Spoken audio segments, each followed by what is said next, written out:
हरिश्चंद्र ऐसे श्रोताओं में वृक्षक दीर्घा में जाकर बैठ गए। बैठ करके अपना ही नाटक देखने लगे। समय आया, राजा हरिश्चंद्र बिक गए डोम के घर में, काशीपुरी में। रानी शैब्या को एक ब्राह्मण खरीद ले गया। ब्राह्मण बड़ा निर्दयी है, बात बात में शैब्या को डंडे मारता है। राजकुमार रोहित भी मां के साथ बिक गया।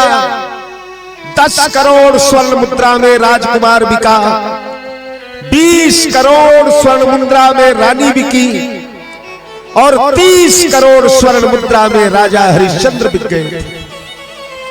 रानी ब्राह्मण की गुलामी कर रही है, ब्राह्मण के पत्नी को कोढ़ हो गया है। ये सब लीला की बात है। हरिश्चंद्र जी ने माया का विस्तार किया है। देवी भागवत में बड़े विस्तार से हरिश्चंद्र की कथा है।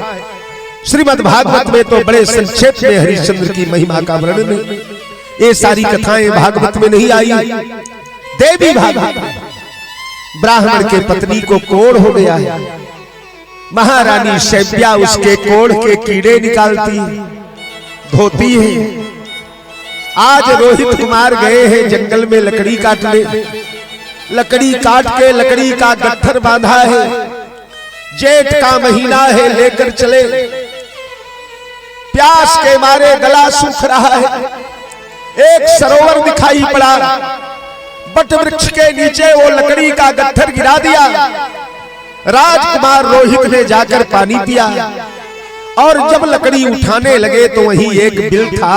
बिल में एक सांप बैठा हुआ था। वो सांप नहीं था, महाराजा विश्वामित्र ही सांप बन के बैठे थे। सांप निकला है, दंश मार दिया है। राजकुमार के शरीर में जहर फैल गया, पूरा शरीर नीला पड़ गया, झाग आने लगी। धड़ाम से राजकुमार गिर पड़ा, मर गया। पूरा दिन बीत गया।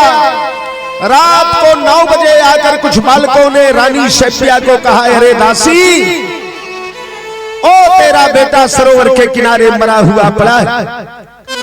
महारानी शैब्या जैसे महाराज पत्थर हो गई हो, एकाएक कटे हुए वृक्ष के समान गिर पड़ी। बड़ी देर करुण क्रंदन किया, ऊपर की ओर देखा।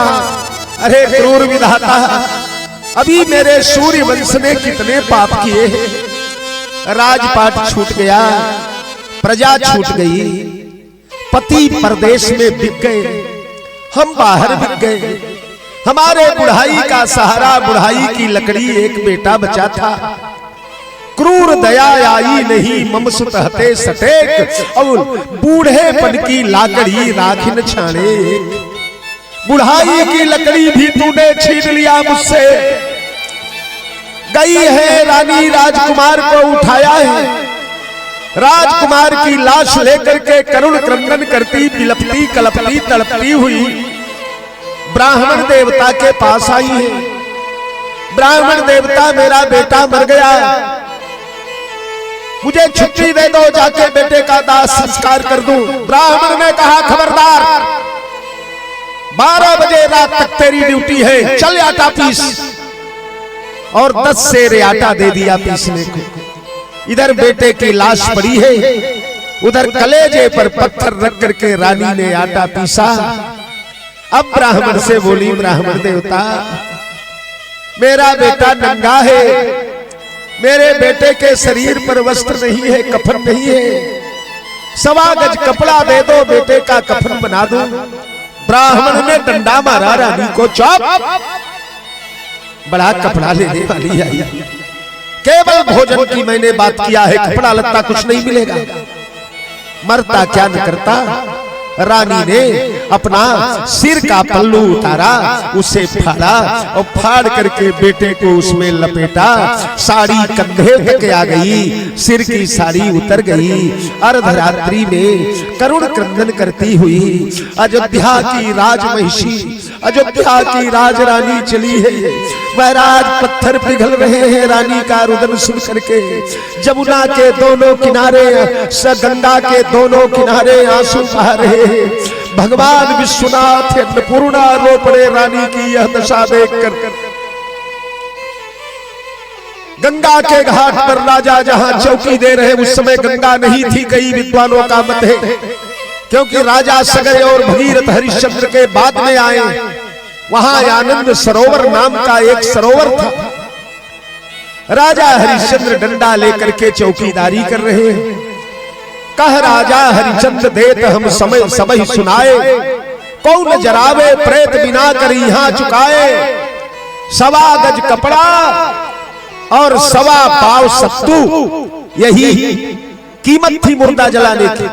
मुर्दा जलाने का यही टैक्स था। दिन भर का कपड़ा और सत्तू डोम राजा को जाया करता था।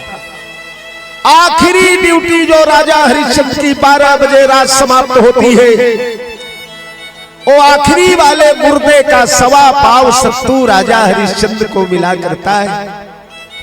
वही खाने के लिए मिलता है। वह सत्तू लेकर के राजा सरोवर के किनारे जाते हैं। अपने दुशाले में उसे डालकर नमक मिर्च मिला करके, पानी डाल करके घोल कर खाना चाहते हैं।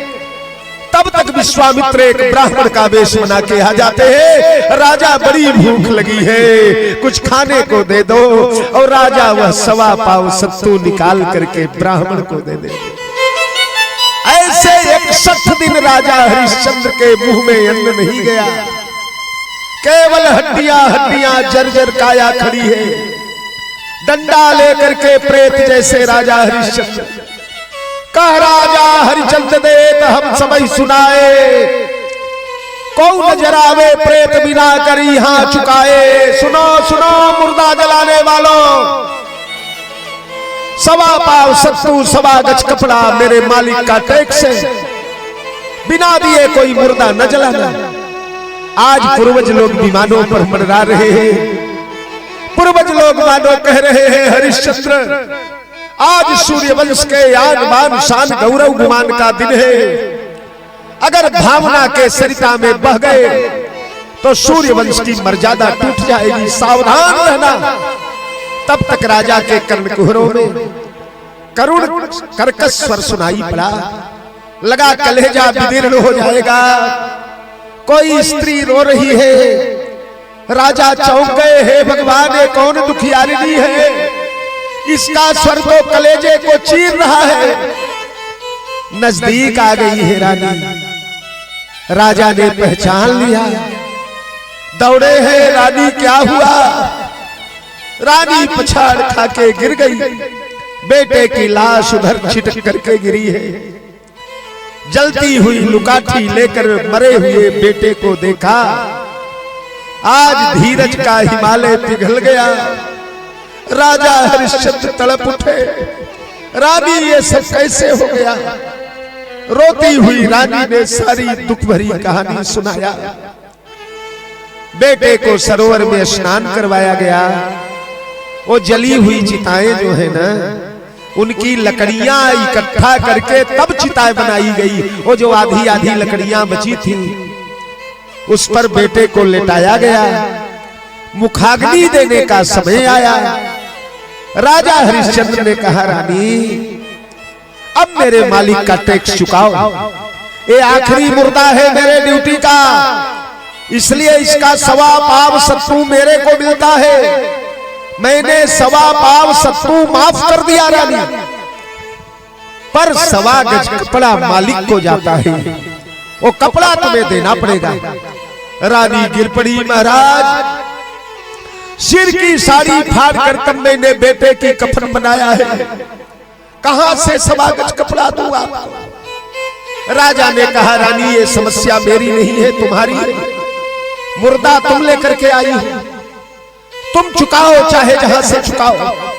रानी ने कहा महाराज ये बेटा आपका ही है। राजा ने कहा रानी धर्म भी मेरा ही है।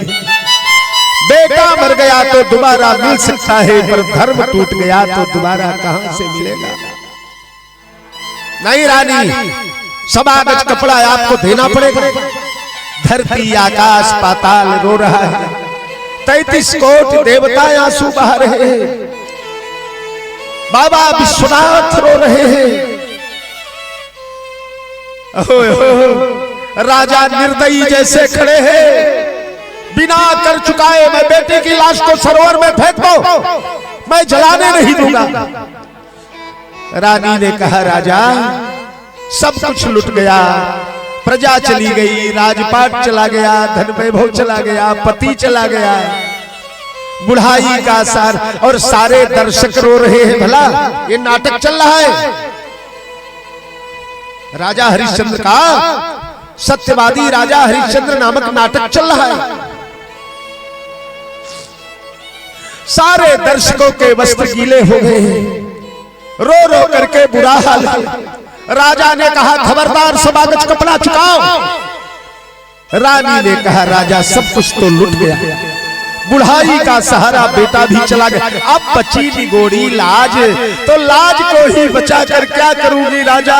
और जिसके ऊपर लाज बचाने की जिम्मेदारी है, जब वही लाज लूटने पर टूटा हुआ है तो किसके लिए लाज रखो। ये लीजिए तुम्हें कपड़ा चाहिए ना। एक कमर में हाथ लगाया साड़ी में। उसी समय एक ठाकुर साहब बुजुर्ग बैठे थे सामने, साफा बांध करके। ठाकुर साहब खड़े हो गए, दौड़ कर आए, जो हरिश्चंद्र बना हुआ था ना उसे पकड़ करके उतारा है जूता, और 20 जूते तर तर तर तर तर तर तर तर मारने लगे।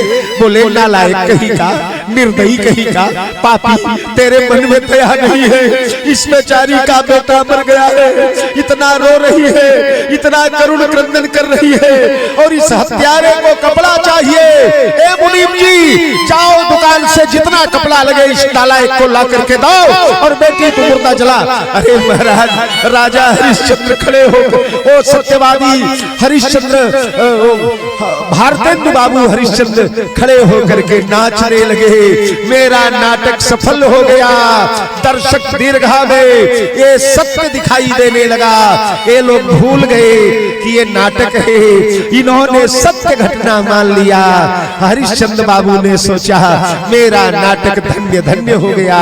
और बाद में कुछ पत्रकार लोग आए, वो जो हरिश्चंद्र बना हुआ था उससे पूछने लगे साहेब आपके ऊपर तो जूता पड़ गया, इस पर कोई बयान देंगे। उसने कहा साहब आज तक मुझे हजारों पुरस्कार मिले हैं, हजारों बड़े बड़े पुरस्कार पाया मैंने, पर आज जो पुरस्कार मिला है जूतों का, ये 1000 नोबेल पुरस्कार से बड़ा पुरस्कार है, इससे बड़ा पुरस्कार नहीं हो सकता। मेरे दर्शक भूल गए कि ये नाटक है कि सत्य घटना हो रही है। तो नाटक ऐसा होता है। उस नाटक में अब आजकल के तथाकथित पढ़े लिखे लोग कहते हैं जो रो रहा है पत्नी के लिए, वो काहे का भगवान। अबे मूर्ख, जब मनुष्य लीला भगवान कर रहे हैं तो मनुष्य जैसा ही तो भगवान को बनना पड़ेगा। तो शंकर जी ने कहा तो इस समय जा